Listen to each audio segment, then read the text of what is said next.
sesi, tapi sebelum itu kita berdoa bersama. Silakan ketua kelas dipimpin doa. Langsung siap. Doa mulai.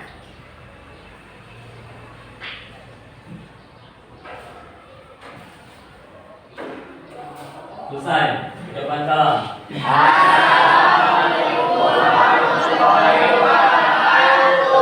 Waalaikumsalam warahmatullahi wabarakatuh. Nak, belakang mutiara siapa? Dayat. Dayat boleh pindah dulu tempat duduknya, nak, di depan. Soalnya tadi aku lihat Dayat begini. Lewat samping, nah, awas ya.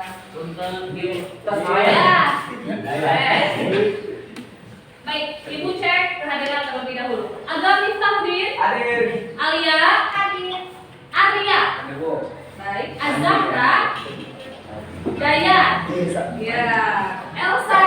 Ada Bu. Eis. Ada. Gugun. Hadir. Herdiansyah. Hadir. Ike. Hadir. Junani. Hadir. Kontesta. Sate. Sakit. Sakit. Sakit apa Kontesta? Hadir. Belum. Jangan. Tapi kita sekali ya. Rumah sakit jiwa. Ya, baik. Risma. Hadir. Emrian. Hadir. Alvaro. Hadir. Muhammad Muklis. Mutiara. Hadir. Nila. Hadir. Ya, Nur Khairunisa. Ada? Sakit. Sakit. Ya, baik. Ya, kita doakan ya segera. Padlita. Hadir. Rai. Hadir. Reti. Hadir. Rika. Hadir. Ripal. Rohati. Hadir. Sarah. Hadir. Sefian. Cindy. Hadir. Siti Nur Fadila. Yuda. Hadir. Yulia. Hadir. Zulfa. Hadir. Bobby. Hadir. Baik. Hanya 2 orang yang tidak hadir ya.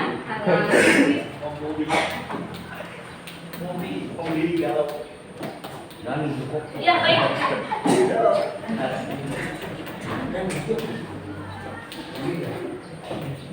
Memaknai Hari Pahlawan, aku selalu percaya bahwa setiap perjuangan tidak pernah memperkenalkan kepada kita sebuah kata akhir atau akhiran. Segala macam telah diperjuangkan. Tak perlu keluar darah, cukup keringat dan pikiran untuk menjadi bermanfaat. Mari berkukuh persatuan untuk membangun negeri ini agar selalu diakui oleh dunia. Selama banteng-banteng Indonesia masih mempunyai darah merah yang membuat secarik kain putih menjadi merah putih, maka selama itu kita tidak akan pernah menyerah kepada siapapun. Selamat Hari Pahlawan. 10 November 2022 yang sudah terlewati di bulan November kita maknai sebagai Hari Pahlawan. Semuanya silakan berdiri, kita bernyanyi dulu. Nyanyikan lagu nasional.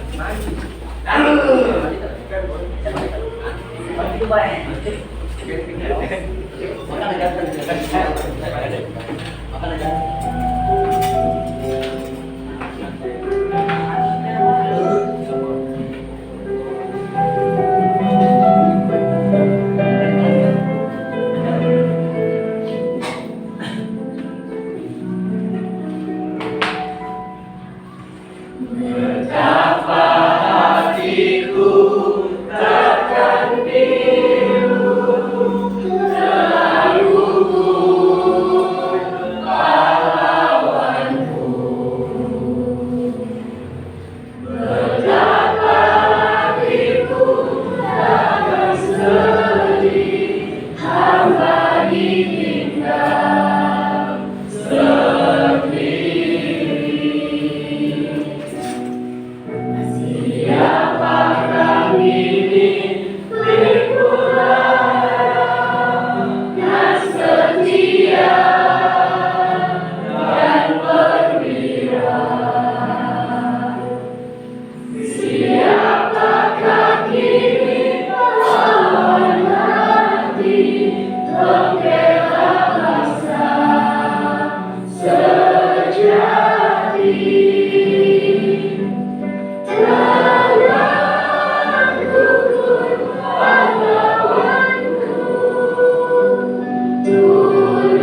Baik anak-anak.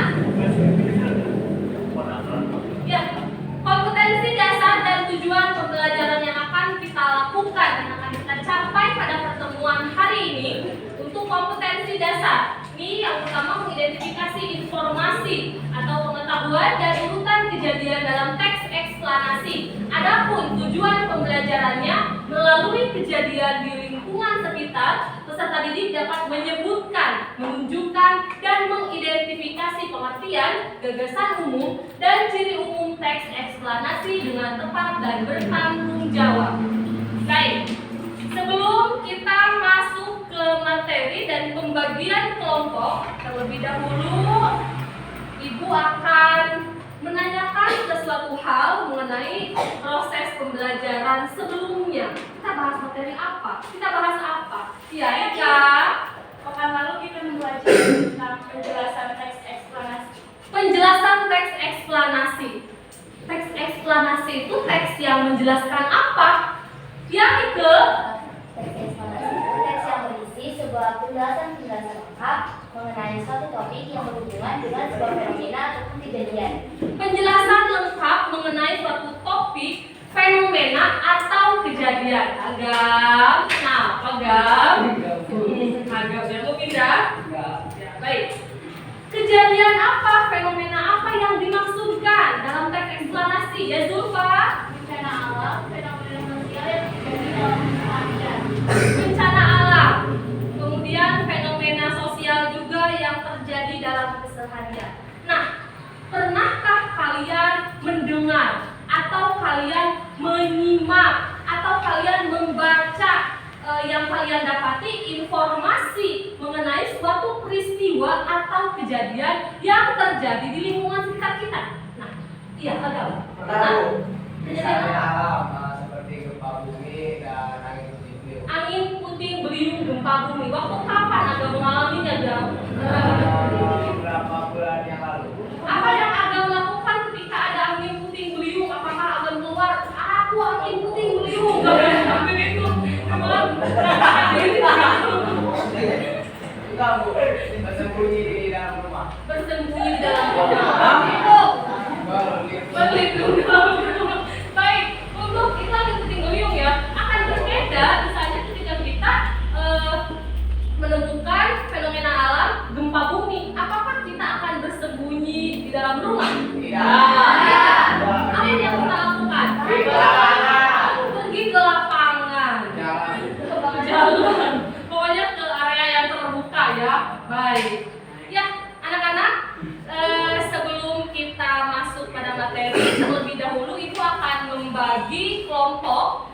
Satu kelas ini akan dibagi menjadi 6 kelompok ya. Nanti kalian akan berdiskusi untuk mengidentifikasi isi, mengidentifikasi hubungan kausalitas, fakta yang kalian temukan dalam suatu teks eksplanasi. Nah, untuk kelompok 1 ini ada Agam, Alia, Arya, Azahra, dan Dayat.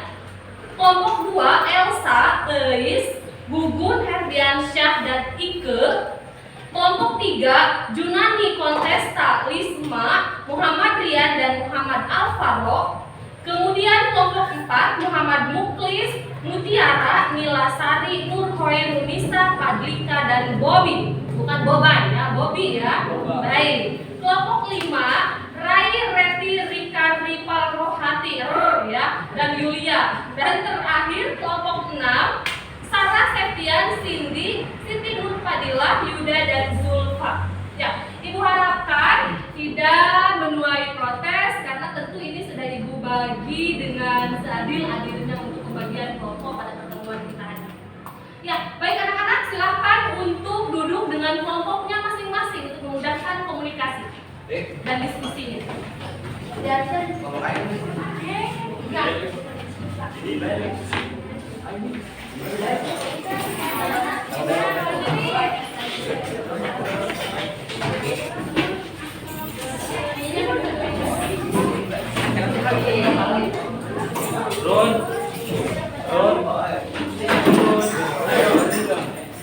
Woi, gimana?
Jangan.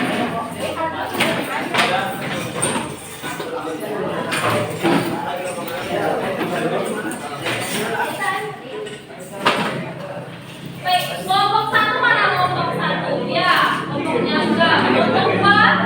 Baik, kelompok tiga. Kelompok empat. Mana empat nih? Ya, empat. Kelompok lima. Enam. Baik. Nah, seperti tadi yang sudah disebutkan oleh Agam bahwa teks eksplanasi ini bisa berisi peristiwa alam, gempa bumi, angin puting beliung misalnya, lalu kilat halilintar, geludug ya kalau di saya. Baik. Ada lagi fenomena yang lain. Bisakah fenomena sosial? Bisa. Contohnya dalam hal apa nih kalau fenomena sosial? Dan kontra kedatangan Bimo ke Indonesia. Oh baik, misalnya pro dan kontra adanya artis Korea ya, Lee Min Ho ke Indonesia atau Song Hye Kyo misalnya seperti itu. Ya baik, baik anak-anak, silakan perhatikan dulu. Nah, untuk mengidentifikasi informasi dalam hal ini pengetahuan dan urutan kejadian dalam teks eksplanasi, adakah hal-hal yang harus diperhatikan yang terdiri atas apa saja? Hal-hal yang harus diperhatikan ketika mengidentifikasi informasi, misalnya dengan apa?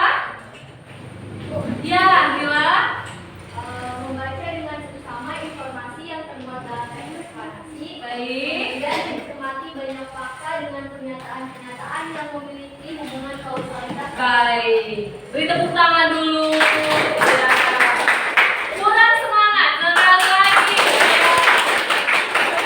Jangan pelit sama tepuk tangan ya. Ya, baik anak-anak. Nah, perhatikan dulu. Aku akan menjelaskan, mengarahkan dulu. Apa yang kamu ketahui tentang teks eksplanasi? Nah, di sini teks eksplanasi adalah teks yang bertujuan untuk menjelaskan penyebab atau proses atau latar belakang terjadinya suatu peristiwa. Dalam hal ini peristiwanya bisa fenomena alam atau fenomena sosial. Dan dalam hal ini teks eksplanasi ditulis untuk menjawab pertanyaan bagaimana dan mengapa. Pengertian lain, teks eksplanasi merupakan teks yang berisi deskripsi dan proses-proses yang berhubungan dengan fenomena alam, sosial, ilmu pengetahuan, dan budaya. Jelas ya penjelasan pengertian dari teks eksplanasi? Jelas. Kita lanjut. Nah, bagaimana cara menemukan gagasan umum? Ini yang akan kita lakukan. Tadi yang disampaikan oleh Nila itu sudah betul, bahwa untuk menemukan gagasan umum, hal yang pertama dilakukan adalah membaca teks dengan cermat. Kemudian temukan kalimat utamanya dan carilah inti kalimatnya.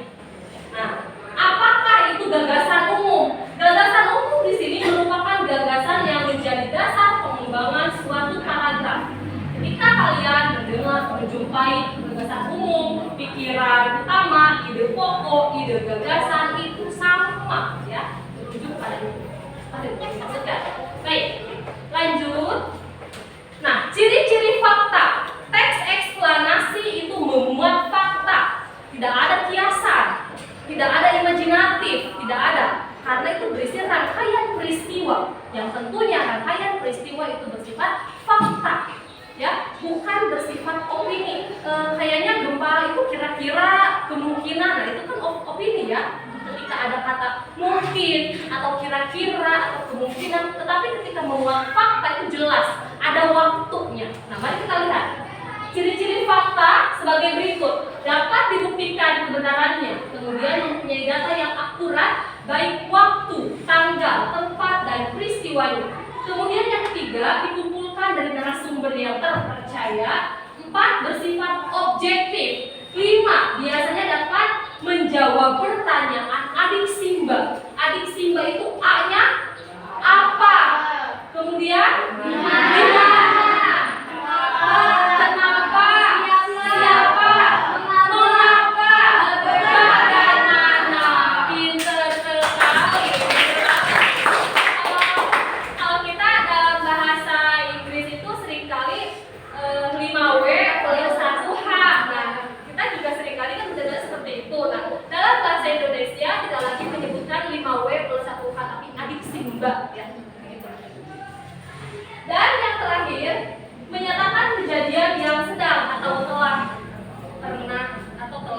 terjadi. Nah, kemudian di sini ada ciri teks eksplanasi. Yang pertama, menjelaskan suatu kondisi, peristiwa atau fenomena. Yang kedua, struktur teks eksplanasi terdiri atas pernyataan umum, proses atau deretan penjelas, dan terakhir penutup. Kemudian yang ketiga, bersifat informatif dan tidak berusaha untuk mempengaruhi pembaca. 4. Memuat informasi yang sesungguhnya atau fakta dan bukan merupakan rekayasa. Tadi yang saya singgung di muka ya, tidak imajinatif. Dan yang terakhir, informasi yang disampaikan bersifat keilmuan dan mengandung pengetahuan, bukan merupakan karangan atau fiksi. Nah, jadi fakta sudah ya. Baik, ada pertanyaan? Paham mengenai materi? Paham. Apabila sudah dirasa paham, Ibu langsung bagikan LKPD. Silakan buka smartphone-nya. Sudah mengundang smartphone, maka usernya juga sudah smart people. Ya, baik. Ibu sudah kirim ke WhatsApp grup kita.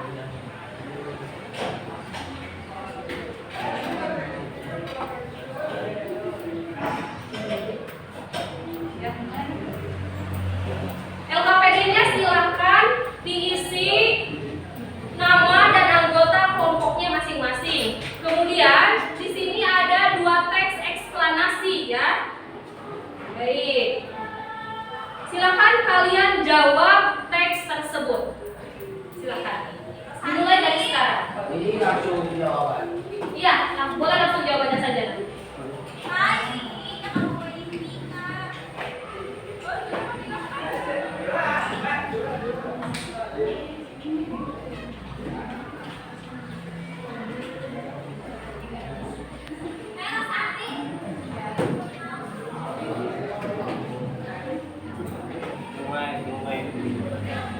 Nah, di sini ada teks 1 mengenai fenomena halo matahari dan penyebabnya. Seperti apa fenomena halo matahari? Silakan kalian baca di LKPD-nya ada. Berikut dengan pertanyaan-pertanyaannya. Selanjutnya di teks yang kedua ini ada fenomena alam terjadinya petir, halilintar. Silakan dibaca.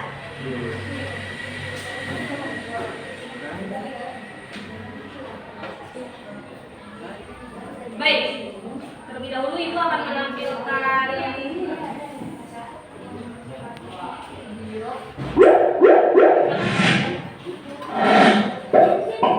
Halo semuanya, kembali lagi di channel Halo Edukasi.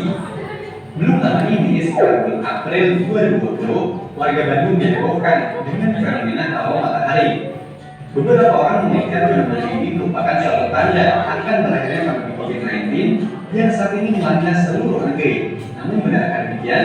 Sebenarnya, fenomena halo matahari juga sudah pernah terjadi di beberapa daerah di Indonesia, seperti di Padang pada tanggal 21 Oktober 2010 dan 24 November 2010. Lalu muncul lagi pada 13 April 2011 dan di Yogyakarta pada tanggal 10 April 2018. Jadi, fenomena halo matahari ini sebenarnya fenomena alam biasa yang memang bisa terjadi di waktu tertentu saja. Nah, di video Halo Edukasi kali ini akan dijelaskan mengenai fenomena halo matahari dari segi ilmu pengetahuan alam. Namun sebelumnya jangan lupa untuk subscribe Halo Edukasi ya, agar tidak ketinggalan video-video ilmu pengetahuan dan materi pelajaran sekolah lainnya.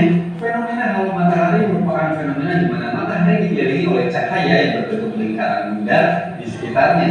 Hal ini terlihat matahari seolah dilingkari oleh sebuah cincin cahaya.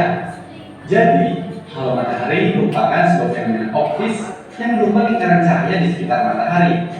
Apakah fenomena halo matahari ini hanya terjadi di sekitar matahari? Oh, tidak. Fenomena halo bisa juga terjadi di sekitar bulan ataupun melakukan pergerakan jalan dan kadang-kadang di permukaan bumi sendiri. Fenomena halo ini biasanya terjadi di berbagai sumber cahaya. Fenomena halo matahari merupakan fenomena langka yang hanya terjadi pada waktu tertentu saja. Apa sih menyebabkan munculnya lingkaran cahaya di sekitar matahari? Hal ini disebut tidak terlepas dari peranan pantulan cahaya matahari itu sendiri. Sebenarnya ada bermacam-macam fenomena halo. Namun pada umumnya, Halo matahari disebabkan karena adanya kristal es yang berada di awan sirus yang dingin dan sudah berada di ketinggian 5 hingga 10 km di atas lapisan troposfer. Terjadinya fenomena halo matahari sangat bergantung pada bentuk dan juga arah kristal es. Jadi, fenomena halo matahari ini sangat erat kaitannya dengan adanya kristal es yang berada di salah satu awan yang ada di angkasa, yakni awan sirus. Awan sirus sendiri merupakan awan yang berbentuk tipis-tipis seperti bulu yang biasanya muncul tidak berkelompok. Fenomena halo matahari terjadi karena beberapa proses. Fenomena halo matahari diawali dari adanya cahaya matahari. Karena cahaya itulah yang menjadi pokok dari terjadinya halo matahari ini. Sinar matahari kemudian direfleksikan atau dibiaskan oleh permukaan es yang berbentuk batang atau prisma. Kristal-kristal es yang berada di awan sirus ada yang berbentuk batang atau prisma atau mungkin yang lainnya. Nah, halo matahari terjadi ketika sinar matahari mengenai kristal es yang berbentuk batang dan prisma. Ketika sinar matahari mengenai bentuk kristal yang batang maupun prisma, cahaya matahari akan terpecah ke dalam beberapa warna. Kemudian, sinar matahari yang terpecah ke dalam beberapa warna tersebut dibantulkan ke arah tertentu atau di sekitar matahari dan menjadi cincin cahaya di sekitar matahari. Selain melalui proses tersebut, halo matahari juga bisa terjadi karena terdapat debu-debu berlian atau kristal es pada saat cuaca sangat dingin. Ketika kristal es terbentuk di dekat permukaan bumi dan memantulkan cahaya, pada waktu ilmu meteorologi belum banyak dikembangkan, manusia menggunakan fenomena halo matahari ini untuk meramalkan cuaca di wilayah tersebut. Fenomena halo matahari merupakan fenomena optik yang terjadi karena sebab-sebab alam. Sebenarnya, tidak ada dampak khusus dari terjadinya fenomena alam ini. Namun sebagian masyarakat Indonesia sering mengaitkan fenomena ini dengan bencana alam yang akan terjadi, khususnya gempa bumi. Hal ini dikarenakan beberapa kali menjelang gempa bumi besar yang menimpa beberapa wilayah di Indonesia, fenomena halo matahari ini muncul. Namun sebenarnya, halo matahari tidak ada hubungannya dengan gempa. Keduanya merupakan dua fenomena alam yang berbeda. Begitu juga dengan tanda berakhirnya COVID-19. Belum ada riset yang membuktikan hal tersebut. Sejauh ini, masyarakat tidak perlu menggunakan kacamata khusus untuk melihat halo matahari. Namun seperti melihat matahari pada umumnya, kalau terlalu akan lihat, tentu akan dihinaukan. Demikian penjelasan mengenai halo matahari. Semoga informasi ini bermanfaat dan menambah ilmu pengetahuan. Jangan lupa untuk like, subscribe, dan nyalakan lonceng notifikasi agar tidak ketinggalan video-video dari Pro Edukasi. Sampai jumpa.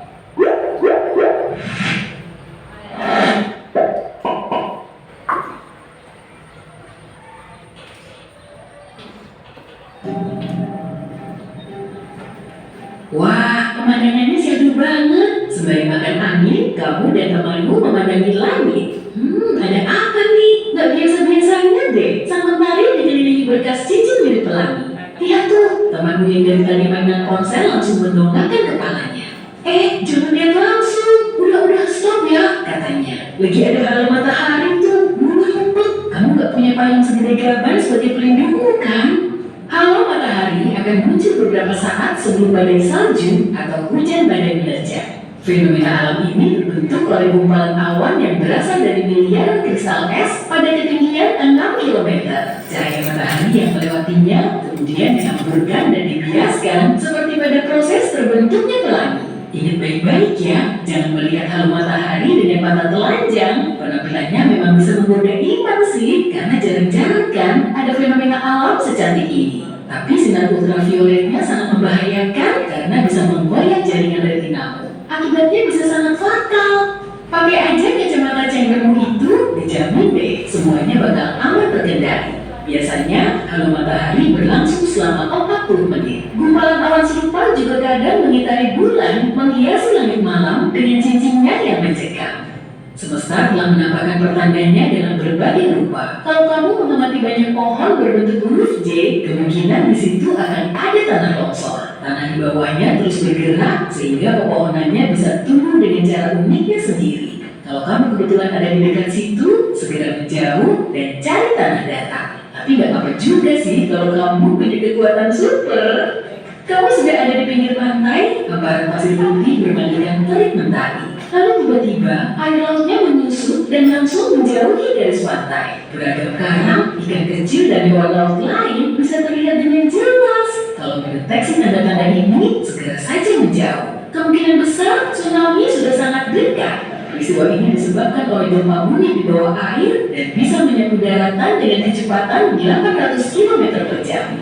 Meskipun tsunami lebih sering terjadi di Samudra Pasifik, sebaiknya kamu tetap waspada. Kalau kamu melihat deretan ombak kecil di dekat pantai, jauhi saja ya. Kemungkinan bahaya sedang mengintaimu karena di situ terdapat arus pecah. Ombak bisa menerpa pantai dengan cara yang tidak biasa sehingga memicu arus pecah. Kamu juga bisa mengamatinya saat ada celah aneh di sela-sela deburan ombak atau ketika rumput laut bergerak-gerak ke berbagai penjuru.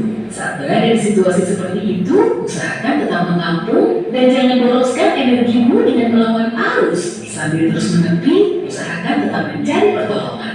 Nah, setelah berhasil keluar dari celah ini, kamu bisa berenang secara diagonal menuju pantai. Pasti apes banget ya saat kamu lagi enak-enaknya piknik di laut, kok malah dihadang sama kawanan hiu? Jangan langsung panik, oke? Kemungkinan hiu ini nggak lagi memangsamu. Yang bikin nenes justru kalau hewan ini sedang menghindar dari badai tropis besar. Hiu bisa mendeteksi fenomena ini, jadi saat alam mulai murka, kawanannya mulai berenang jauh di bawah permukaan laut. Terus kamu ngapain dong? Udahlah, jangan ikut berenang ke situ juga. Sebaiknya tetap hati-hati. Aturan ini sudah berlaku sejak zaman dulu, amati gerak-gerik hewan. Serangga, tikus, dan ular akan keluar dari liangnya beberapa hari sebelum gempa dahsyat menerjang. Para ilmuwan belum bisa menjelaskan mekanisme pendeteksian gempa bumi pada hewan-hewan ini. Kemungkinan sih karena hewan bisa merasakan getaran awal yang gak bisa kita rasakan. Lalu, gimana ya kalau sekelompok hewan tiba-tiba berlarian ke arahmu?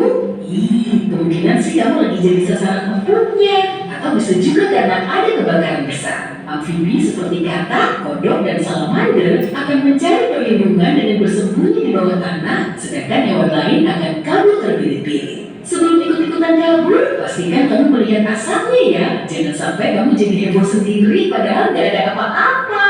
Sebetulnya sih gak cuma hewan aja, kita pun bisa loh mendeteksi tanda-tanda bahaya ini. Kalau tubuhmu tiba-tiba meremang atau perhiasanmu mulai bergetar, segera cari perlindungan. Kemungkinan sambaran petir akan segera datang, dan kalau kamu belum juga bisa berlindung di luar ruangan, jangan berdiri di dekat bangunan tinggi, tiduran di tanah, berada di dekat air, berteduh di bawah satu pohon, berada di tempat terbuka. Serta jangan naik ke puncak gedung Empire State ya, tempat ini tersambar petir sampai ratusan kali dalam setahun. Nah, apa kamu suka main ski? Emang seru banget kan bisa melipir di atas salju? Waduh, kok tiba-tiba semuanya kelihatan putih? Salju bisa longsor dengan kecepatan sampai 130 km per jam. Selalu waspada dan amati setiap pertandanya. Mungkin saljunya terasa melompong saat kakimu menginjaknya. Ada retakannya nggak? Gimana dengan longsoran besar? Mulai bergerak ke arahmu ya? Wah, saatnya ambil angka 1000. Saat terjadi badai, kamu juga bisa melihat awan hijau cantik hasil perpaduan dari cahaya biru dan merah pada matahari. Kalau kamu melihatnya, tetap jaga jarak ya, dan usahakan tetap berada di dalam ruangan. Awan petir yang menjulang tinggi ini biasanya muncul sebelum hujan es dan tornado. Jangan bengong aja, segera berlindung di parkiran bawah tanah atau basement, tapi jangan sampai salah tempat loh ya. Kita tahu lah ya, gunung berapi memang berbahaya banget, tapi kalau danau di dekatnya gimana? Kenapa semuanya jadi berbahaya gini sih? Danau yang berada di dekat lokasi super panas seperti gunung berapi bisa diibaratkan seperti kaleng soda yang dikocok-kocok, tinggal nunggu waktu aja hingga akhirnya meletus. Magma yang ada di bawah tanah terus mendorong karbon dioksida ke dasar danau, kemudian gas ini terakumulasi. Hujan biasa pun bisa loh bikin danaunya berseru, duar, alias berbentuk.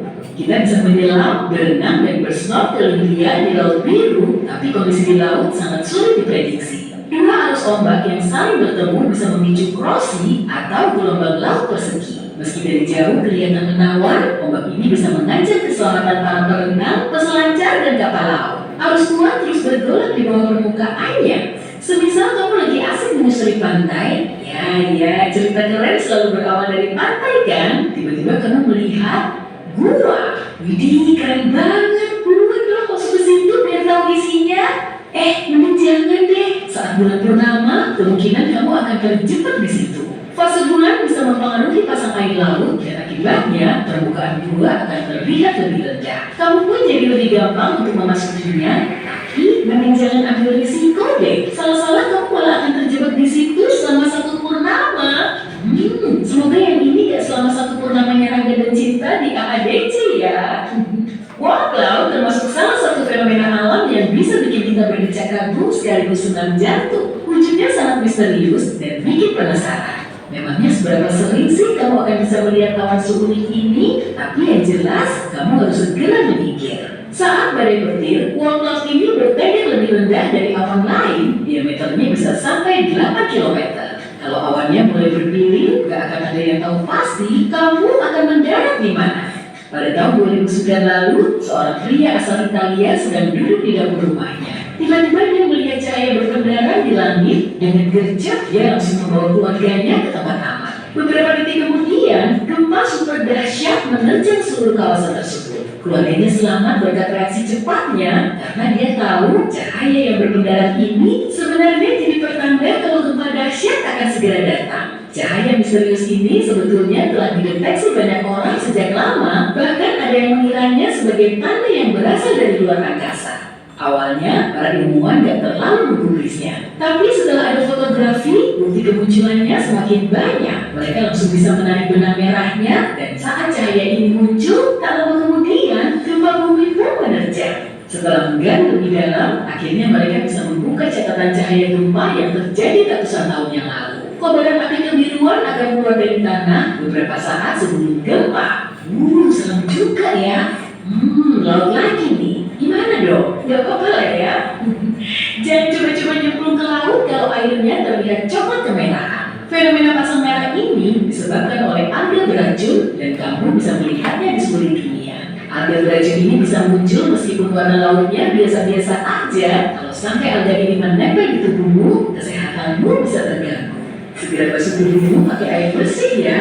Oh ya, kamu tahu nggak? Nama alga ini sebetulnya juga terinspirasi dari nama salah satu penyanyi legend loh. Kamu tahu siapa? Alga Risma.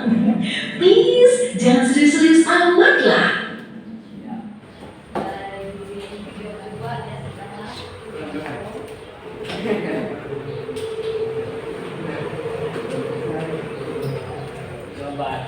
Ya, silakan dikerjakan.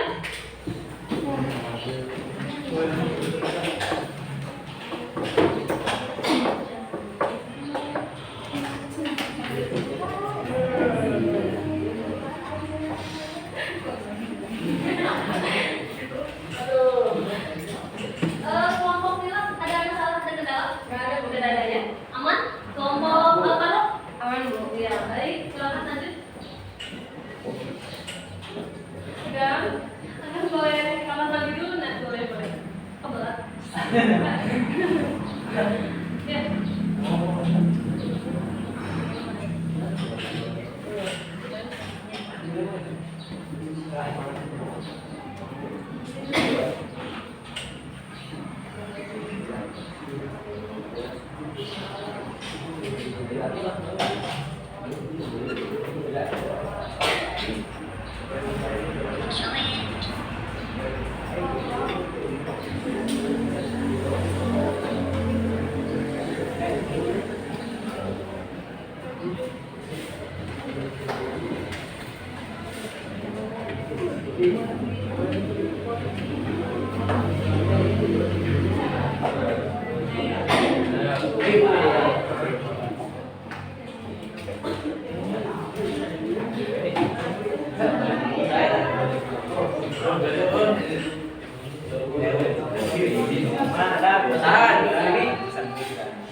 Oh iya ya.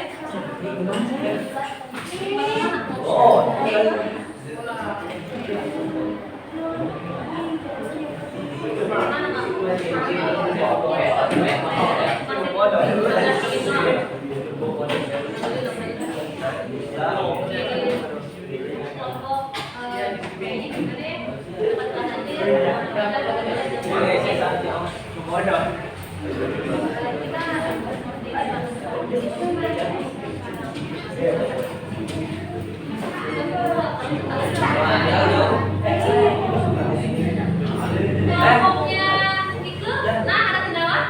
Bu, ada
Waktunya 5 menit lagi ya. Ya, baik.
Baik, sudah selesai? Sudah. Alhamdulillah. Kelompok 1 sudah selesai kelompok 1. Ya. Ya, baik. Dimulai dari kelompok 1 dulu untuk presentasi ke depan kelas. Perwakilan boleh oleh 1 atau 2 aja.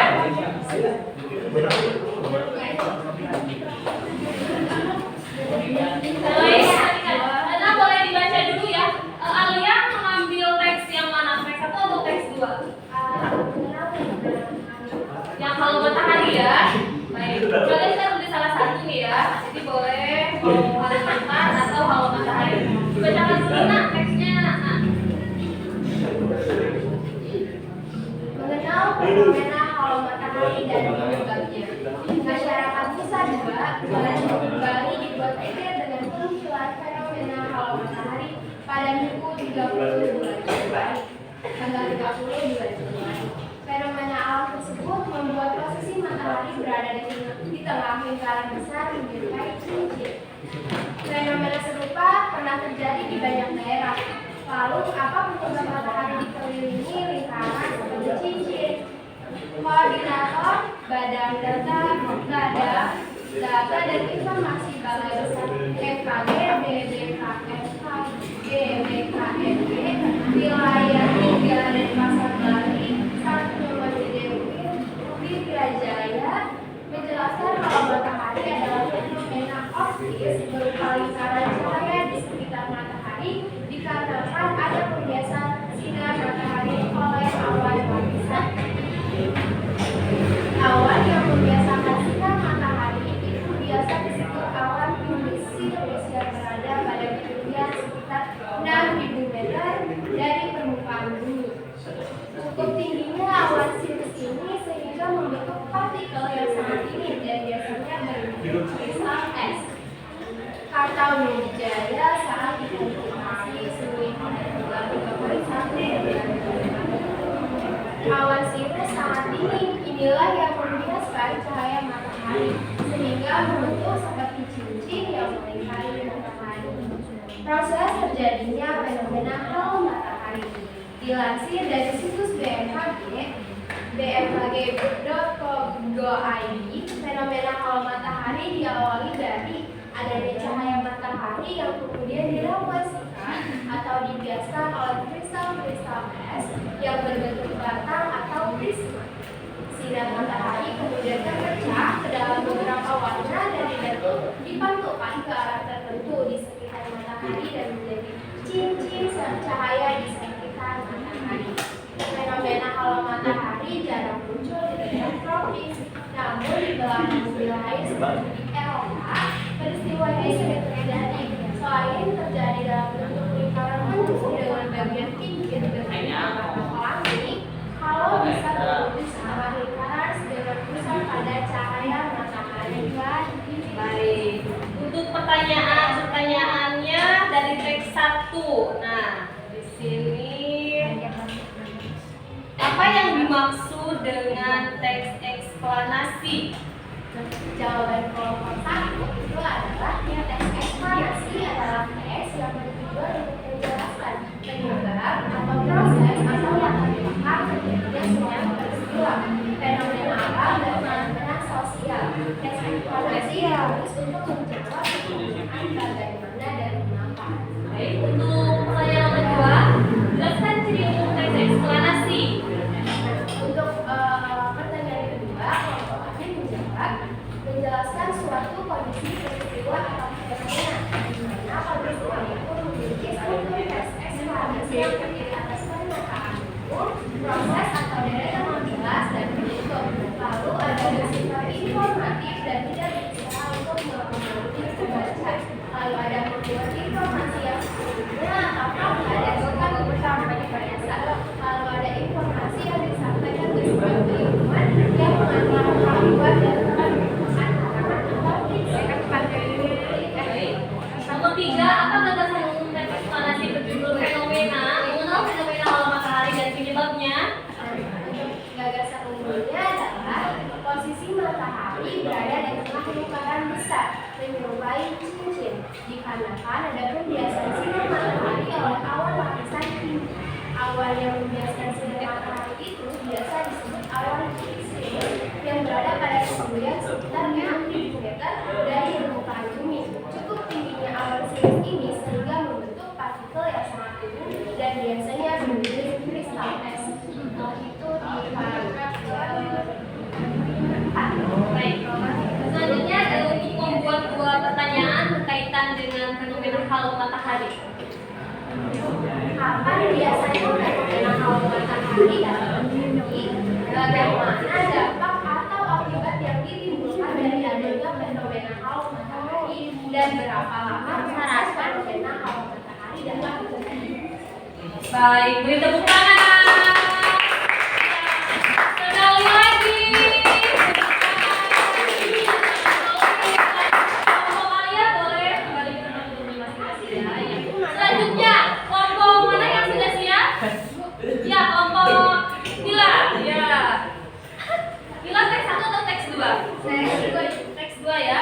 Nah, teks 2 silakan dibacakan dulu teksnya ya. Fenomena alam terjadinya petir. Petir, kilat, atau halilintar adalah gejala alam yang biasanya muncul pada musim hujan saat langit memunculkan kilatan cahaya saat yang dibilaukan. Beberapa saat kemudian disusul dengan suara menggelegar yang disebut boom. Perbedaan waktu kemunculan ini disebabkan adanya perbedaan antara kecepatan suara dan kecepatan cahaya.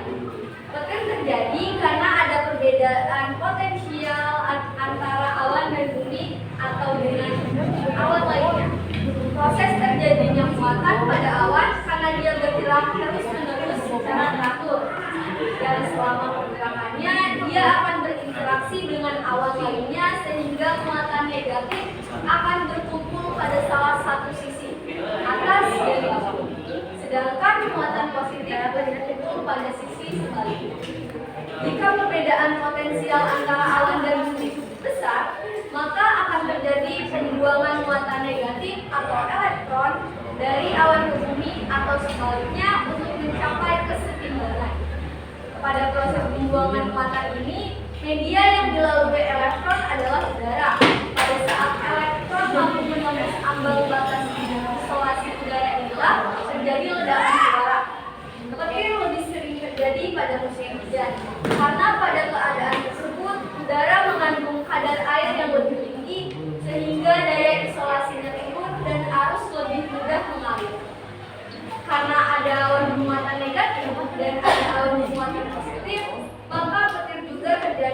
antara awan yang sedang Ya, baik. Untuk pertanyaan dari teks 2.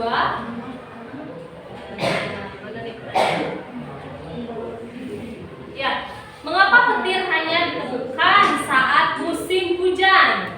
Jawaban dari kelompok kami yaitu karena pada keadaan tersebut di udara mengandung kadar air yang lebih tinggi sehingga daya isolasinya turun dan arus lebih mudah mengalir. Karena adanya awan yang bermuatan positif dan negatif, maka petir juga bisa terjadi antara awan yang berbeda muatan. Baik, untuk nomor 3, nomor 2, bagaimana terjadinya fenomena petir? Proses terjadinya petir yang pertama adalah adanya panas matahari yang menguapkan air. Kemudian yang kedua yaitu partikel mengambang di udara yang biasanya dari garam laut atau pembuatan industri.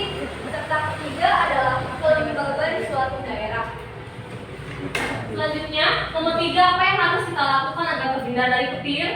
Nah, jika terperangkap di luar ruangan, segera masuk ke dalam bangunan. Jangan berada di sawah, lapangan, atau taman. Kemudian, jika sedang di kolam renang dan terlihat tanda-tanda awan sudah gelap, segeralah keluar karena kolam renang merupakan salah satu sasaran petir. Baik.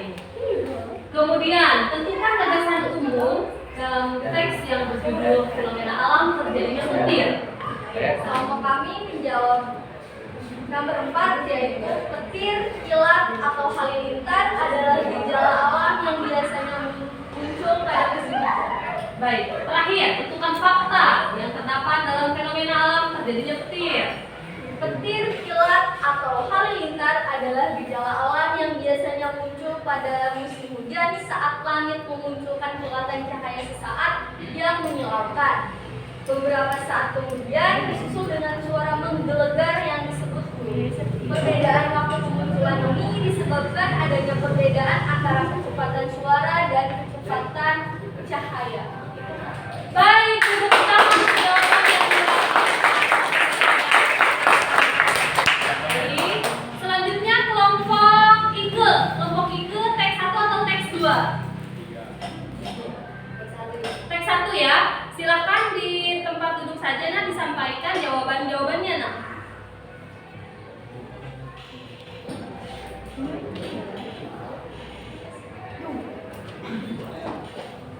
Nah.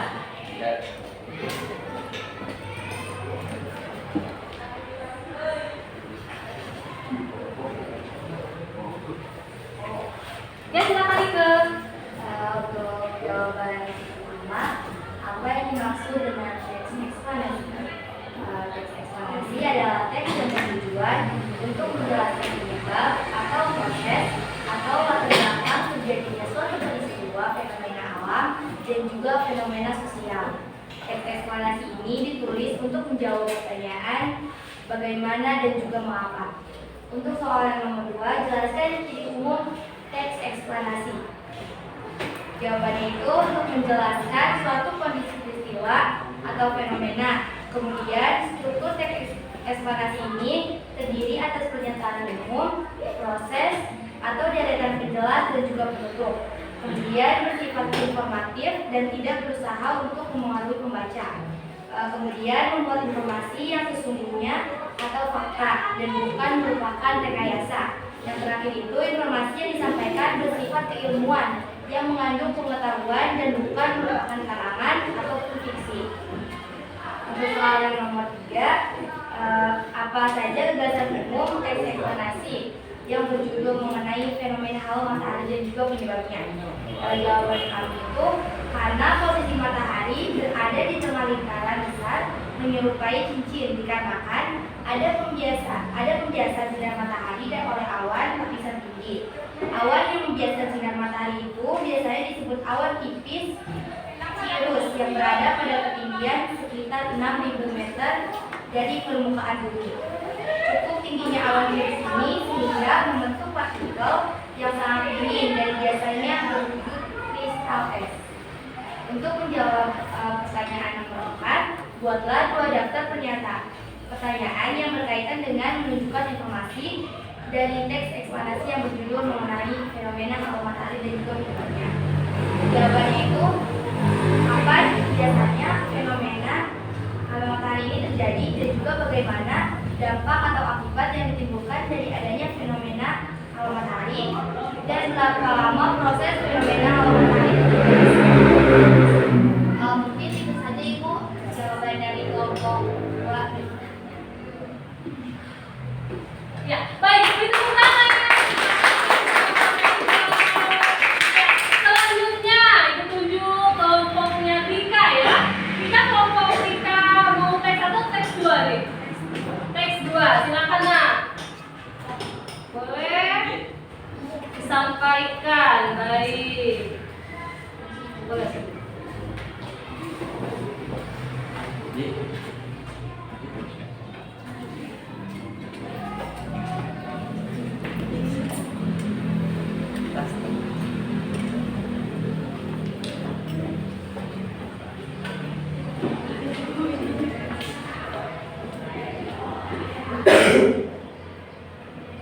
Ya silakan Nak. Aku mengambil teks 2. Jawabannya dulu. Pertanyaan yang pertama, mengapa petir hanya ditemukan saat musim hujan? Jawabannya, karena pada keadaan tersebut udara mengandung kadar air yang lebih tinggi, sehingga daya isolasinya turun dan arus lebih mudah mengalir. Karena adanya awan yang mengelilingi. Lanjut, ayo. Pertanyaan yang kedua, bagaimana terjadinya fenomena petir? Proses terjadinya petir yang pertama adalah adanya panas matahari yang menguapkan air. Kedua, yaitu partikel yang mengandung di udara yang biasanya dari garam lautan industri. Serta ketiga adalah kelembaban suatu daerah. Pertanyaan yang ketiga, apa yang harus kita lakukan agar terhindar dari petir? Jika perangkap di luar ruangan, segera masuk ke dalam bangunan. Jangan berada di sawah, lapangan, taman. Jika sedang di kolam renang dan terlihat tanda-tanda awan sudah gelap, segeralah keluar karena kolam renang merupakan salah satu sasaran petir. Yang keempat, tunjukkan gagasan umum dalam teks yang berjudul fenomena alam terjadinya petir. Petir, kilat, atau halilintar adalah gejala alam yang biasanya muncul pada musim hujan. Yang terakhir, tunjukkan fakta dalam teks yang berjudul fenomena alam terjadinya petir. Petir, kilat, atau halilintar adalah gejala alam yang biasanya muncul pada musim hujan saat langit memunculkan kilatan cahaya sesaat yang menyilaukan. Beberapa saat kemudian disusul dengan suara menggelegar yang disebut huruf. Perbedaan waktu kemunculan ini disebabkan adanya perbedaan antara kecepatan suara dan kecepatan cahaya. Baik, beri tepuk tangan untuk kelompoknya Rika. Nah, baik, terima kasih.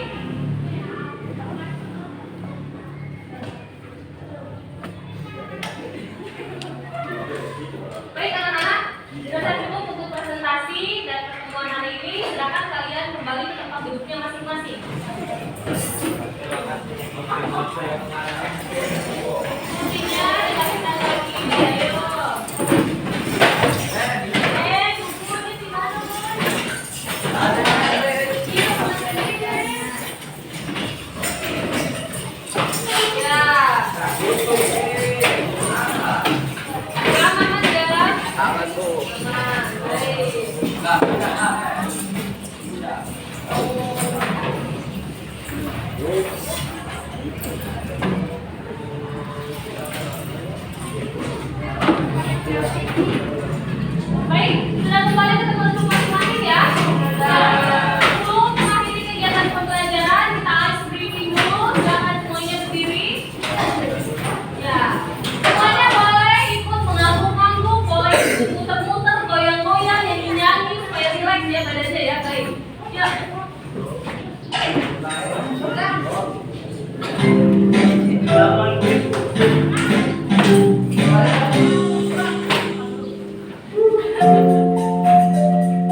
Sekali lagi, dunia ini kalau yang laki-laki belum kompak.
Baik, anak-anak, sebelum kita akhiri proses pembelajaran hari ini, adakah yang belum kalian pahami? Baik, sudah paham semua ya. Terima kasih, dan berarti pertemuan selanjutnya kita akan masih mempelajari teks eksplanasi, materinya mengenai struktur dan kaidah pembahasan teks eksplanasi. Untuk itu, berarti ada yang menyimpulkan proses pembelajaran hari ini. Siapa? Ya, silakan. Jadi pada hari ini kita belajar mengenai teks eksplanasi, di mana teks eksplanasi itu adalah teks yang bertujuan untuk menjelaskan penyebab atau proses dan latar belakang terjadinya suatu peristiwa, baik fenomena alam dan fenomena sosial. Teks eksplanasi ini ditulis untuk menjawab pertanyaan bagaimana dan mengapa. Lalu ada pula terdapat tadi dicatat. Ya, silakan Nak. Ada pula ciri-ciri teks eksplanasi. Ada yang pertama menjelaskan suatu kondisi, peristiwa atau fenomena. Kalau yang kedua, struktur teks eksplanasi yang terdiri atas pernyataan umum, proses atau deretan jelas dan penutup. Yang ketiga bersifat informatif dan tidak berusaha untuk mempengaruhi pembaca. Dan yang keempat membuat informasi yang sesungguhnya atau fakta dan bukan merupakan rekayasa. Dan yang terakhir, informasi yang disampaikan bersifat keilmuan yang mengandung pengetahuan dan bukan merupakan karangan atau fiksi. Adapun eksplanasi ini membuat fakta antara lain dapat dibuktikan kebenarannya, mempunyai data yang akurat baik waktu, tanggal, dan peristiwanya dan juga tempatnya. Lalu dikumpulkan dari narasumber yang terpercaya, bersifat objektif, biasanya dapat menjawab pertanyaan adik Simba dan menyatakan kejadian yang sedang atau telah pernah terjadi. Baik, tepuk tangan. Ya, dalam proses pembelajaran hari ini, apa yang kalian sukai? Lihat ke dia.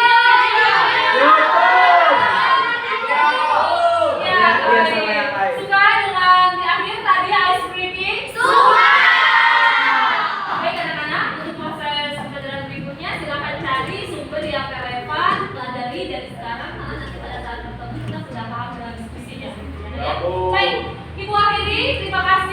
siswa 1